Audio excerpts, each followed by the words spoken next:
अधूरी शादी का अंतिम भाग। थोड़ी देर बाद सब अलग अलग कमरों में एडजस्ट हो गए। माही और युग अभी भी घर के सभी कोनों में जाकर अपने बचपन की यादें ताजा कर रहे थे। फिर रात हो जाने पर सब सोने चले गए। कल सुबह सबको जल्दी उठना था क्योंकि कल से शादी की रस्मों का श्री गणेश होने वाला था। सुबह उठने के बाद सब तैयार होकर कुल देवी के मंदिर गए। कुल देवी के चरणों में शादी के कार्ड रखने के बाद दोनों जोड़ों के द्वारा पूजा करवाई गई। वहां से सब घर लौटे। लौटते लौटते काफी देर हो गई। दूसरे दिन हल्दी थी। सभी रस्में बगल के एक बैंकेट हॉल में होने वाली थी, पर शादी का मंडप घर के आंगन में ही सजने वाला था। हल्दी पूजन के लिए रिया और माही को लाया गया। दोनों पीली साड़ी में बहुत ही खूबसूरत लग रही थी। उधर पर्दे के उस पार कार्तिक और युग भी पीले कुर्ते में काफी जच रहे थे। बस उदा जी ने सबसे पहले माही और रिया से हल्दी पूजा करवा कर उन्हें शगुन की हल्दी लगाई। फिर जब हल्दी की रस्म के लिए लड़की के भाई को खोजा गया तो युग ने आकर माही को शगुन की हल्दी लगाई। वहीं कार्तिक ने भी आगे बढ़कर रिया को शगुन की हल्दी लगाकर उसके सर पर हाथ फेरते हुए बोला, आज से जिंदगी भर के लिए मैं तुम्हारा भी बड़ा भाई रहूंगा। रिया की आंखें भर आई तो कार्तिक ने उसे पहुंच दिया। फिर बारी बारी से वंदना जी, ब्रिजेश जी, अमरिंदर जी सभी ने आकर उन्हें शगुन की हल्दी लगाई। फिर सबने कार्तिक और युग को भी शगुन की हल्दी लगाई। उधर नैना और उधर भी आ चुके थे। थोड़ी ही देर में नेहा, विक्की, करण और प्रिया भी वहां पहुंच गई। वे सब माही के गले लग गए। फिर तो वहां हल्दी की होली के हुड़दंग मच गई। क्या बच्चे क्या बड़े सब हल्दी से पीले हो चुके थे। इसी बीच रुद्र ने भी सभी की नजरों से बचकर चुपके से नैना के गालों पर हल्दी लगा दी तो वो शर्मा कर वहां से भाग गई। थक जाने पर वे सब अपने अपने कमरों की ओर चले गए। नहाकर फ्रेश होने के बाद सबको खाने के लिए वापस वहीं हॉल में जमा होना था और फिर आगे के प्रोग्राम को भी डिस्कस करना था, क्योंकि समय कम होने के कारण दूसरे दिन ही मेहंदी और रात में संगीत का फंक्शन रखा गया था। उसके दूसरे दिन शादी थी। माही जैसे ही अपने कमरे में आई वहां कार्तिक पहले से ही मौजूद था। वह चौंक कर बोली, आप शायद गलत कमरे में आ गए हैं, यह हमारा कमरा है। कार्तिक, मुझे मालूम है, मैं तो बस यहाँ हल्दी का रस्म पूरा करने के लिए आया था। माही अचकचा कर बोली, पर वह तो नीचे हो गया, अब कौन सा हल्दी बाकी है। कार्तिक, कहाँ पूरा हुआ है, अभी तक ना ही मैंने तुम्हें हल्दी लगाई ना ही तुमने मुझे हल्दी लगाई, और जब तक हम दोनों एक दूसरे को हल्दी नहीं लगाते तो हमारी हल्दी कैसे समाप्त होगी। माही यह सुनकर शर्मा गई। कार्तिक आगे बढ़कर धीरे से उसके दोनों गालों और फिर दोनों बाजुओं और जैसे ही उसकी कमर पर हल्दी लगाई, माही सिमटकर उसके सीने में से जा लगी। फिर कार्तिक से धीरे से उसके हाथों से अपने गालों पर हल्दी लगवाई। लो, अब पूरी हुई हमारी हल्दी। दूसरा दिन मेहंदी के लिए दोनों लड़कियां लाइट ग्रीन कलर के अनारकली सूट में थी। वहीं दोनों लड़के भी उसी से मैच करते हुए कपड़ों में दूसरी तरफ थे। कार्तिक जहाँ खुशी खुशी अपने हाथों पर शकुन की मेहंदी लगवा रहा था, वहीं युग अपने नखरे दिखाए जा रहा था। मोम, यह तो लड़कियां लगाती हैं, मैं क्यों लगाऊं, और बच्चों की तरह नखरे कर रहा था। इस पर पीहू हंस पड़ी। युग मामू, आप चच में अमारी तलाओ, पल हमें तो आज तो मेहंदी लगवाई है। फिर अपने नन्हे नन्हे हाथ उसके सामने फैला दिए और बोली, अब आप भी अच्छे बच्चे की तरह मेहंदी लगवा लीजिए। इस पर रिया हंसते हुए बोली, ओ हीरो, सुन लिया ना, तुमसे तो ज्यादा समझदार हमारी प्रिंसेस है। अब चुपचाप से मेहंदी लगवा लो, वरना मुझसे बुरा कोई नहीं होगा। और हाँ, अगर हमारे हाथ में मेहंदी का रंग गहरा नहीं आया ना तो तुम्हारी खैर नहीं। रिया के इस तरह धमकाते हुए बोलने पर वहां मौजूद सभी लोग हंस पड़े तो युग वंदना जी की ओर देखते हुए बोला, अब मोम, रिया की मेहंदी की कलर से मेरा क्या लेना देना। इस पर वंदना जी हंसते हुए बोली, दुल्हन की मेहंदी का गाढ़ा रंग बताता है कि उसका दूल्हा उसे कितना प्यार जताता है। यह सुनकर युग बोला, हे भगवान जी, यह कैसा लॉजिक है, पर चाहे जो भी हो, रिया की मेहंदी का कलर सबसे ज्यादा गाढ़ा कर देना, वरना मेरी तो खैर नहीं। इस पर कार्तिक उसके कानों में बोला, तब तो समझ जाओ बच्चे, क्योंकि सबसे गहरा रंग तो मेरी माही के ही हाथों में आएगा। यह सुनकर युग मुस्कुराते हुए बोला, तब तो मैं खुशी खुशी रिया की डांट सुन लूंगा, क्योंकि मैं चाहता हूँ कि मेरी माही को दुनिया की सारी खुशियाँ सबसे ज्यादा मिले। कार्तिक भी मुस्कुरा दिया। उधर लड़कियों को मेहंदी लगते हैं ब्रजेश जी अपने हाथ में खाने की थाली लिए हुए वहां आए और बड़े ही प्यार से माही और रिया को खाना खिलाने लगे, क्योंकि सभी लेडीज के हाथों में मेहंदी लग गई थी। खाना खिलाते वक्त उनकी आंखों में आंसू भर आए तो माही ने पूछा, बाऊजी क्या हुआ, आप रो क्यों रहे हैं? तो उन्होंने बड़े ही प्यार से दोनों के सर पर हाथ फेरते हुए बोला, भगवान ने एक बेटी छीनी थी पर बदले में दो दो बेटियां दे दी। तुम दोनों हमेशा यूं ही मुस्कुराते रहो। यह सुनकर रिया का भी दिल भर आया। आज तक उसने कभी पिता का प्यार नहीं देखा था। वह उनके गले लग गई। माही भी पीछे से उनके गले लग गई। शाम में संगीत का फंक्शन था। सभी पूरी तैयारी में थे। विशाल भी अब तक आ चुका था। सबसे पहले युग और माही को परफॉर्म करना था। वे दोनों जैसे स्टेज पर आए तो वहाँ बैकग्राउंड में गाना बजने लगा। फूलों का तारों का कहना है, 1000 में मेरी बहना है, सारी उम्र हमें संग रहना है। गाना खत्म होते ही दोनों भाई बहन वही एक दूसरे के गले लगे। उसके बाद युग और रिया ने परफॉर्म किया। इसके बाद विशाल और उदर ने अपने दोस्तों के लिए परफॉर्म किया। गाते गाते दोनों युग और कार्तिक को भी अपने बीच खींच लाए। इसके बाद कार्तिक ने माही के लिए परफॉर्म किया। हम तेरे बिना अब रह नहीं सकते, तेरे बिना क्या वजूद मेरा, तुझसे जुदा अगर हो जाए तो खुद से ही हो जाएंगे जुदा, क्योंकि तुम ही हो जिंदगी, तुम ही हो चैन भी, मेरा दर्द भी, मेरी आस की तुम ही हो। कार्तिक धीरे से माही के पास गया, उसके हाथ थाम कर उसे स्टेज पर ले आया। उसी समय गाना चेंज हो गया। दोनों डांस करते करते एक दूसरे में इतना खो गए कि उन्हें कब गाना खत्म हुआ पता ही नहीं चला। जब सबने जोर जोर से होटिंग करना शुरू किया तब जाकर उन्हें होश आया तो दोनों शर्मा कर स्टेज से नीचे आ गए।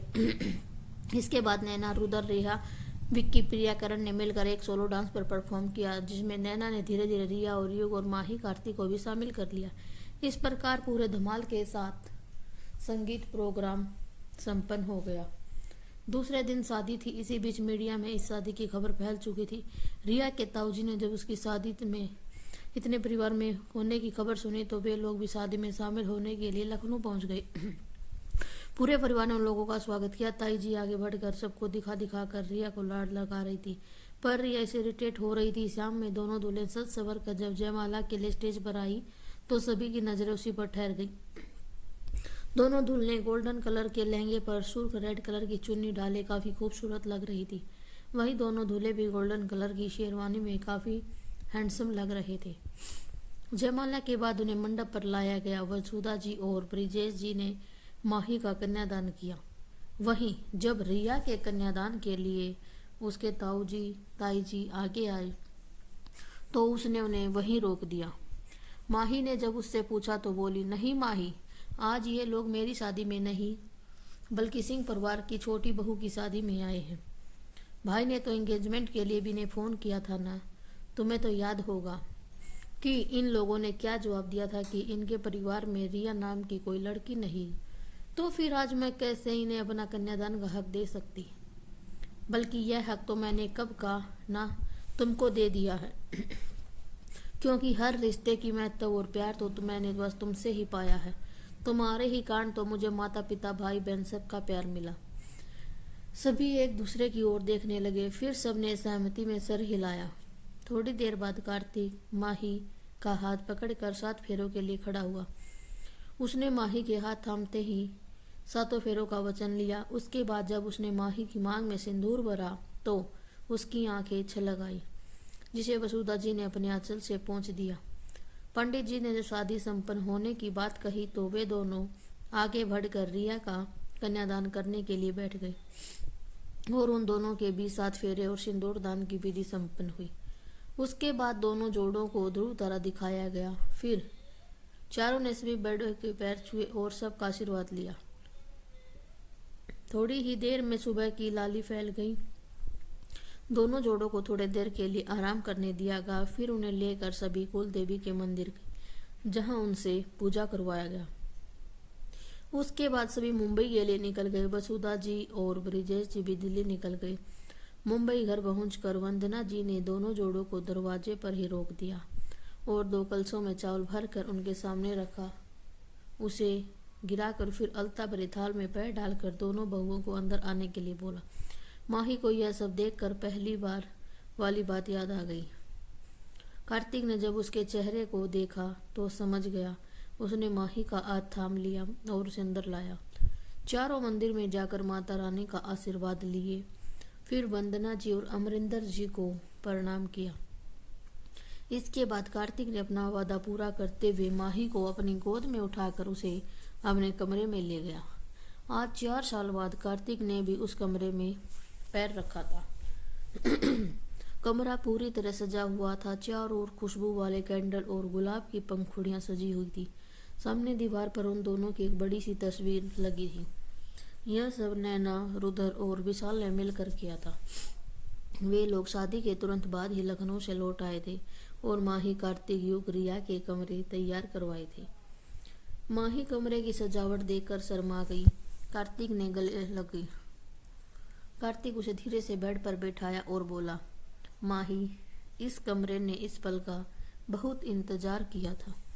और फिर उसके माथे को धीरे से चूम लिया। माही, तुम्हें पता है तुमने इसकी गिनती हमेशा गलत ही की है। माही, वह कैसे कार्तिक? तुमने हमेशा एक कम ही गिना था। माही, मतलब? कार्तिक, क्योंकि पहला किस तो मैंने उसी रोज लिया था जब तुम पहली बार दुल्हन बनकर इस घर में आई थी। माही को काफी आश्चर्य हुआ। हम नहीं मान सकते। उस वक्त तो आपने हमारी ओर देखा भी नहीं था और गुस्से में बाहर चले गए थे। फिर यह सब कैसे हो सकता है? तब कार्तिक ठंडी सांस लेते हुए उसकी गोद में अपना सर रखते हुए लेट गया और बोला, उस रोज तुम लोगों के सो जाने के बाद जब मैं घर आया तो तुम्हें बस एक नज़र देखने के लिए काफी ढूंढा। फिर युग के कमरे से जब तुम्हारे सिसकने की आवाज आई तो मेरे पैर दरवाजे पर ही जम गए। तुम्हारी हर सिसकी मेरे दिल को चीर रही थी। बहुत प्यार करता था तुम्हें, तो तुम्हारे सिसकने से मुझे चैन कैसे मिल सकता? मन में गलत फहमी का पर्दा था, इसलिए तुम्हें युग की अमानत समझता था। थोड़ी देर बाद जब तुम्हारी आवाज आनी बंद हो गई तो अंदर झाँक कर देखा तुम वही नीचे ही सो गई थी। तुम्हें धीरे से उठाकर बेड पर लेटाया। तुम्हारे आंसू से भीगे चेहरे को देखकर बहुत ही ज्यादा तकलीफ हुई। फिर धीरे से तुम्हारे माथे पर किस किया। उस वक्त मुझे तो बस यही पता था कि यह मेरे प्यार पर मेरा पहला और आखिरी हक है। मुझे क्या पता था जिसे मैं दूसरे की अमानत समझ रहा था वह तो बस मेरी ही है। दूसरे दिन जब मैं लंदन लौट रहा था तो तुमने मुझे अपना मंगलसूत्र निकाल कर दे दी। मुझे उस वक्त कितनी तकलीफ हुई यह कोई नहीं समझ सका। तुम्हारी तरफ पलट कर भी देखने की हिम्मत नहीं थी। जानता था कि एक बार भी तुम्हारे चेहरे की ओर देखा तो फिर खुद पर कंट्रोल नहीं कर पाऊंगा, क्योंकि उस समय मेरी नज़र में तुम युग की अमानत थी। भले ही मैं तुमसे प्यार करता पर युग में मेरी जान बचती थी। उसकी खुशियाँ मेरे लिए बहुत मायने रखती थी। यह सब सुनकर माही की आंखें भर आई। कितना प्यार करते थे हमसे, कभी और बताया नहीं। काश कि वह सब गलतफहमी हमारे बीच पैदा नहीं हुई होती तो आज हमारे बीच इतनी दूरियां भी नहीं आई होती। कार्तिक ने उसके आंसू पोंछते हुए बोला, पुरानी बातों को भूल जाओ। आज से हम दोनों की जिंदगी का नया सफर शुरू होने वाला है, जिसमें हम दोनों हमेशा एक दूसरे के साथ रहेंगे, कभी भी एक दूसरे से अलग नहीं होंगे। दोनों की आंखों में खुशी के आंसू थे। आज दोनों का एक दूसरे के लिए प्यार मुकम्मल हो गया। थोड़ी देर में दोनों दो शरीर एक जान बन गए। 5 सालों से जो शादी अधूरी थी वह आज मुकम्मल हो गई। 1 साल बाद उनके प्यार की निशानी के रूप में ध्रुव उनकी गोद में था। पीहू अपने लिटिल ब्रदर के साथ काफ़ी खुश थी। अगले ही साल वह सब वापस से हॉस्पिटल के मैटरनिटी वार्ड के बाहर बेसब्री से चहलकदमी कर रहे थे। पर इस बार कार्तिक की जगह युग परेशान था, क्योंकि रिया जुड़वा बच्चों की मां बनने वाली थी। इसी बीच रुधर और नैना की भी शादी हो गई। आज हमारी अधूरी शादी पूरी हो गई है। आप सभी का धन्यवाद इतना प्यार देने के लिए। धन्यवाद।